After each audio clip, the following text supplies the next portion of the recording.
Hello students, कैसे हैं आप लोग? ठीक है डियर स्टूडेंट्स। इसके पहले हम लोगों ने 19 रूल्स की चर्चा की, किंतु सारे आर्गुमेंट्स को 19 रूल्स से वैलिड सिद्ध नहीं किया जा सकता।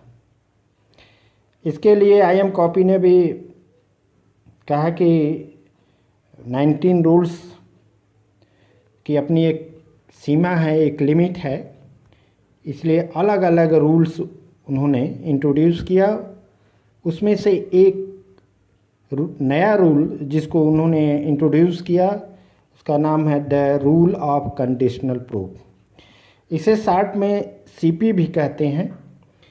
इस CP के आप दो लाभ दिखाई देते हैं। इसमें पहला है कि इससे वे युक्तियां या आर्गुमेंट वैलिड सिद्ध हो जाती हैं जो डिडक्टिव मेथड के रूल से वैलिड सिद्ध नहीं हो पाती। दूसरा, जो युक्तियां डिडक्टिव मेथड के बेसिस पर वैलिड सिद्ध हो जाती हैं वे CP के नियम से अपेक्षाकृत ज़्यादा सरल और ज़्यादा संक्षिप्त रूप में सिद्ध हो सकती हैं। लेकिन एक बात मैं बता दूं कि इसकी कुछ सीमा भी है, इसमें कुछ दोष भी है। दोष क्या है? यह कंडीशनल प्रूफ का रूल केवल उन्हीं आर्गुमेंट पर लागू होता है जिसके कंक्लूजन कंडीशनल हो, यानी हाइपोथेटिकल हो। यदि किसी आर्गुमेंट का कंक्लूजन हाइपोथेटिकल कंडीशनल नहीं है तो उस पर यह CP लागू नहीं होती है। इस बात का आपको ध्यान रखना है डियर स्टूडेंट्स। CP के नियम का प्रयोग अच्छे से करने के लिए आपको दो बातों का ध्यान रखना है। ये दो बहुत ही इम्पॉर्टेंट पॉइंट्स हैं, इसको दो स्टेप्स भी आप समझ लीजिए। पहला इसमें है the rule of conditional proof will be applied only to arguments whose conclusions are conditional statements। कहने का अर्थ यह है कि कंडीशनल प्रूफ का नियम केवल उन्हीं आर्गुमेंट्स पर लागू होता है जिसके कंक्लूजन कंडीशनल यानी कि हाइपोथेटिकल या फिर सोपाधिक हों। हाइपोथेटिकल को सोपाधिक या कंडीशनल को सोपाधिक भी हिंदी में कहते हैं। जैसा कि आपके स्क्रीन पर 3 एग्जाम्पल्स दिए गए हैं, उसमें से आप पहले एग्जाम्पल को ध्यान दीजिए। पहले एग्जाम्पल पर, एग्जाम्पल में कंक्लूजन आप देख रहे हैं कंडीशनल है, A इम्प्लाई F दिया हुआ है और यह कंडीशनल है, हाइपोथेटिकल है। डियर स्टूडेंट्स, अब ये कंडीशनल है तो इस पर CP का नियम लागू होगा।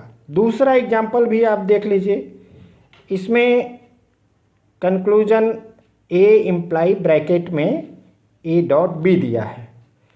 तीसरा एग्जाम्पल आप देखिए, इसमें भी कंक्लूजन कंडीशनल है, हाइपोथेटिकल है, A इम्प्लाई ब्रैकेट में B इम्प्लाई D दिया हुआ है। इस तरह से ये तीनों एग्जाम्पल CP के एग्जाम्पल माने जा सकते हैं। इसमें CP का रूल लगेगा।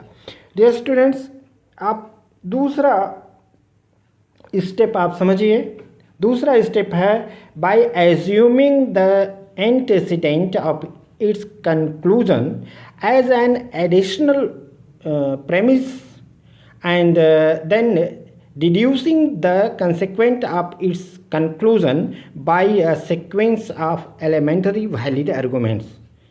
अर्थात कंक्लूजन के एंटेसिडेंट को हम एडिशनल प्रेमिस के रूप में एज्यूम कर लेते हैं और कंसिक्वेंट को नए निष्कर्ष के रूप में रख देते हैं। ध्यान रखना है कि एंटेसिडेंट को जिस लाइन में हम रखते हैं उस लाइन के लास्ट में CP लिख देते हैं।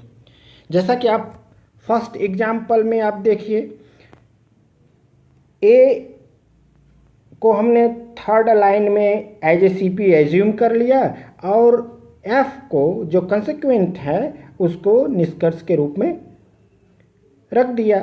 अब हमारा जो कंक्लूज़न होगा वह ए इम्प्लाई एफ नहीं होगा, ये ध्यान रखना है। हमारा कंक्लूज़न एफ होगा और एफ को ही हम डिराइव लास्ट में करेंगे। डियर स्टूडेंट्स, यहाँ तक सीपी का रूल लागू होता है और अब इसके बाद आपको 19 रूल्स से सवाल को लगाने हैं। जब आपने सीपी को एज्यूम एज ए सीपी आपने किसी वेरिएबल को एज्यूम कर लिया, उसके बाद आपको 4th लाइन से लेकर के 9 लाइन तक, यानी 4th लाइन क्या है, ए वेज बी और 9 लाइन है एफ, यहाँ तक आपको 19 रूल्स लागू होंगे और 19 रूल से आप डिराइव करेंगे।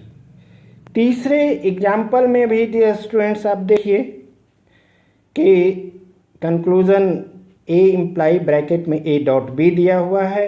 ए को एज ए सी पी हम लोगों ने एज्यूम कर लिया और ए डॉट बी को कंक्लूजन के रूप में रख दिया और फिर इसके बाद सी पी एज्यूम करने के बाद हम 19 रूल्स का प्रयोग हम लोगों ने किया। यही बात थर्ड एग्जाम्पल में भी है। तो हम फर्स्ट एग्जाम्पल जो आप कर रहे थे उसमें आप पूरा समझ लीजिए कि ए इम्प्लाई एफ है, ए को हमने सी पी के रूप में एज्यूम किया, एफ को कंक्लूजन के रूप में रख दिया और फिर चौथे लाइन को हमने डिराइव किया। कैसे?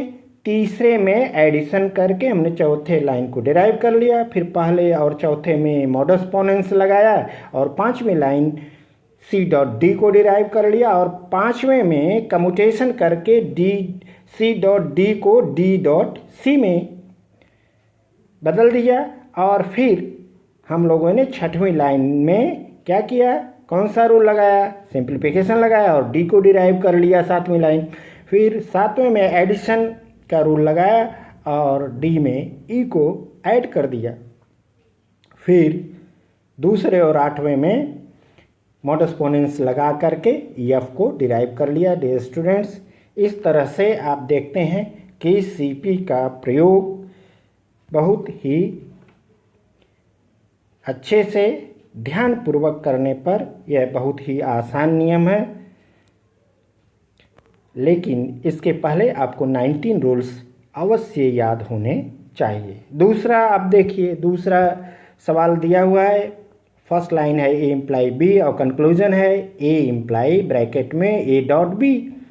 ये भी कंडीशनल है। दो स्टेप्स हैं। पहला कि आर्गुमेंट का कंक्लूजन हाइपोथेटिकल होना चाहिए, कंडीशनल होना चाहिए। दूसरा कि एंटेसिडेंट को हम नेक्स्ट लाइन में as A C P assume करेंगे और जो बचेगा उसको हम कंक्लूजन के रूप में रख देंगे। हमने यहाँ दूसरे लाइन में ए को as A C P assume किया और बच गया ए डॉट बी, उसको हमने कंक्लूजन के रूप में रख दिया। अब हमको कंक्लूजन के रूप में ए डॉट बी डिराइव करने हैं, न कि ए इम्प्लाई ब्रैकेट में A dot B.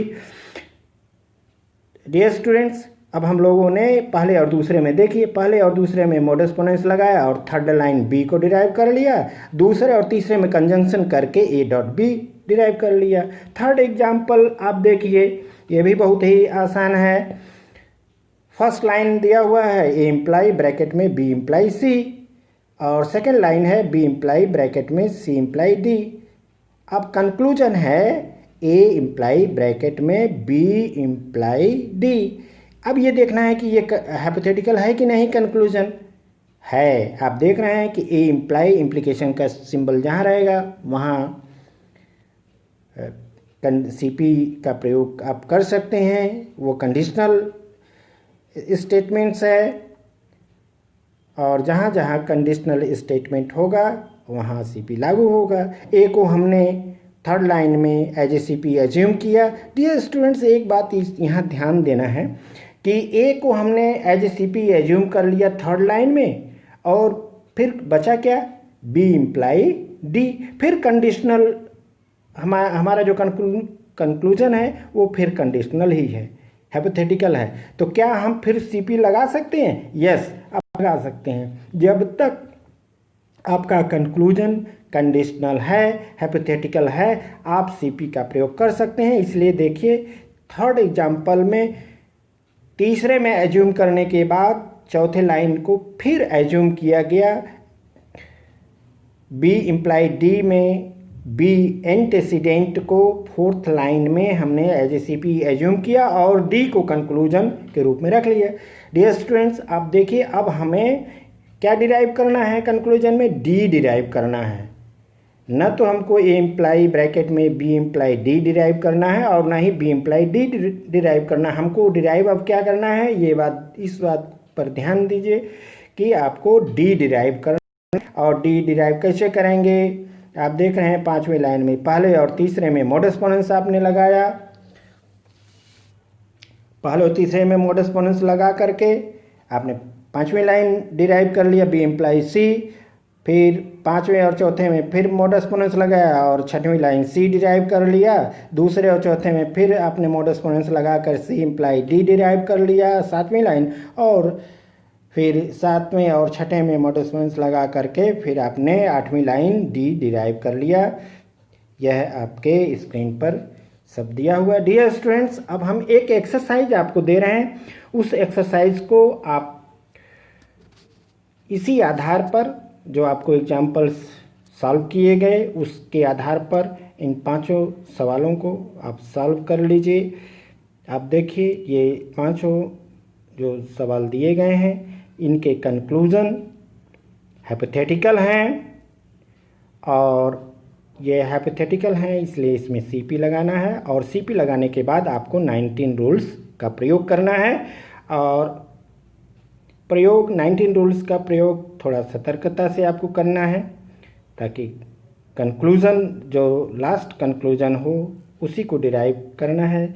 Dear students, आज यहीं तक the rule of conditional proof के बाद हम लोग एक नए रूल पर डिस्कशन करेंगे। तब तक आप घर पर रहें, स्वस्थ और सुरक्षित रहें। Thank you very much.